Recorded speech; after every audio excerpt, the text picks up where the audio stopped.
Gabe Gutierrez now at the Rose Garden. Gabe, we caught glimpses of some of the people in the crowd, cabinet members, staff. Describe the setting.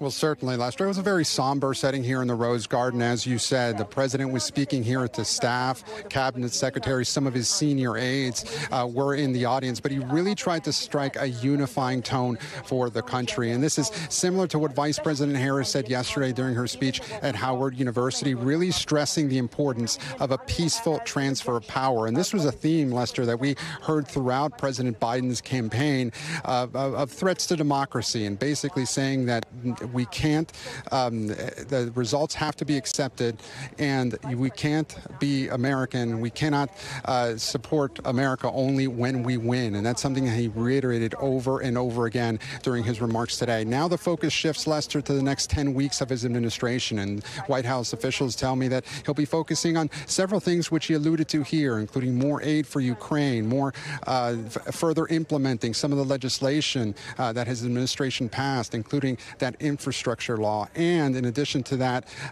more funding for disaster relief. Those are the thoughts are now shifting towards his legacy at this point, Lester. But he also heaped a lot of praise on his Vice President Harris, calling it an inspiring campaign. He did not take any questions, though, as he left the Rose Garden, Lester.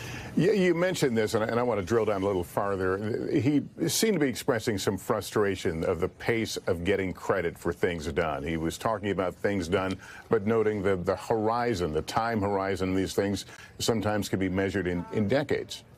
Yeah, certainly, Lester. And he was frustrated, I know, in his conversation with you several months ago, that the administration wasn't getting enough credit for some of its accomplishments, including on infrastructure, and the idea that the economy was improving, that inflation was coming down, or at least plateauing, and that his administration wasn't getting the credit for it. So now, again, he has several foreign trips upcoming, and now he is working on his legacy as this moves forward. But what these remarks were really intended to do, Lester, was really strike this unifying tone at a time when America is so much divided.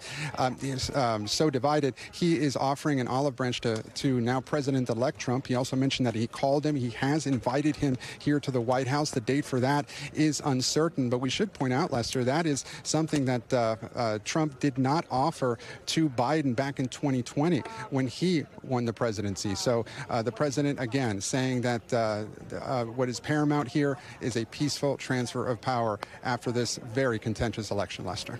Thanks for watching. Stay updated about breaking news and top stories on the NBC News app, or follow us on social media.